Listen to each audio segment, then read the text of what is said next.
La deuxième épreuve est de ramener les pommes du jardin des Hespérides.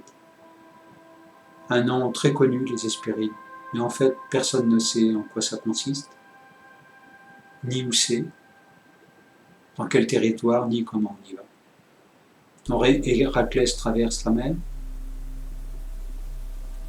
puis il va avancer dans le désert. Là, dans le désert, il va croiser et devoir affronter un monstre qui s'appelle Anté, qui puise toutes ses forces de la terre. Donc Anté le provoque en duel, à main nue. Et Héraclès est à deux doigts de succomber devant cette force qui est redoutable. Jusqu'à un moment où Anté a un pied qui se soulève de terre. Et là, Héraclès se rend compte que son adversaire perd de sa force. Donc Héraclès va pouvoir utiliser toute son énergie, toute son attention à essayer de décoller les pieds d'Anté, chose qui va arriver. Et c'est ce qui va lui permettre de traverser cette épreuve dans l'épreuve. Donc Héraclès va continuer son errance, le vagabondage, parce qu'il ne sait pas où il doit aller. Il va aller jusqu'au bout du désert qui reconduit à la mer. Et là, quand il arrive au bord de la mer, il rencontre trois jeunes filles, vierges, nubiles, qui sont menacées par des brigands. Donc évidemment, Héraclès va s'occuper des brigands. Et en remerciement, les trois jeunes filles vont l'accompagner jusqu'à leur territoire. Ils vont leur présenter leur père, qui s'appelle Atlas, celui qui est réputé porter la sphère, la terre, sur ses épaules, avec beaucoup de souffrance. Ça, c'est ce qu'on dit maintenant. Mais en fait, Atlas porte le globe précieux des mystères de Gaïa, à tel point que l'Atlas dans le corps humain est à un endroit très important qui porte aussi un autre globe, non moins important. C'est toujours cette analogie entre l'âme des hommes et l'âme collective. Et en fait, Héraclès va apprendre que ces trois jeunes filles, ce sont les trois Hespérides, des muses, des nymphes, les filles d'Atlas. Et en fait, elles ont conduit Héraclès au jardin des Hespérides. Donc tout le monde croit que dans le jardin des Hespérides, il y a des pommes. Effectivement, il y a un pommier, un énorme pommier, un pommier majestueux, rempli de pommes, dorées.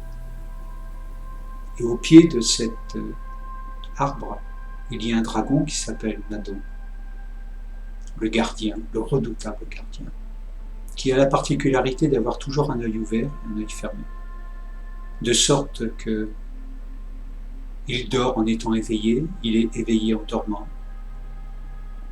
Donc il a la polarité dynamique. Donc il est impossible de le tromper. Ce qui fait qu'Héraclès arrive au bout de cette 12e épreuve, non plus en combattant, mais en se présentant nu devant le dragon, un acte de soumission, mais aussi de respect devant le gardien de ce trésor. Le dragon Nadon accepte et va lui permettre d'accéder au succès de cette 12e épreuve. Avec la particularité que Héraclès croit que ça va être des pommes dorées, le symbole de la connaissance. Et il y a aussi l'autre particularité, qui est qu'en grec, pomme et brebis sont le même mot. Et ce qui fait qu'Héraclès va revenir avec 3 brebis dorées pour les présenter devant Eurysthée, ce qui va signifier le réel succès de cette 12e épreuve et de ces 12 épreuves. C'est-à-dire qu'il va revenir avec un résultat ultime qui n'est pas celui qui était prévu, mais qui est quand même une preuve de son succès. Et à partir de ce 12e éclat, la relation entre Eurysthée et Héraclès est rompue. Héraclès devient un héros initié, maître de son destin. ce que j'évoquerai avec vous lors de la troisième partie qui sera l'œuvre au rouge, partie qui est peu connue et qui est très très importante, dans le sens qu'est-ce qu'on fait des épreuves qui nous ont permis d'être initiés, c'est-à-dire de commencer la vie de l'âme sur ce plan-là, et qu'est-ce que j'en fais maintenant avec ma propre conscience. Voilà pour ce qui était aujourd'hui sur les 12 épreuves, que j'appelle volontairement épreuves, parce que épreuve vient avec expérience, alors qu'on parle souvent de travaux, et travaux vient de torture. Donc épreuve, expérience, c'est plutôt quelque chose qui élève, plutôt que les épreuves, plutôt que les travaux qui sont en lien avec des peurs. Voilà, tous ces éléments-là qui sont développés dans mon livre sur Héraclès, et qui vont me servir de support pour cette troisième partie à venir. Je vous remercie,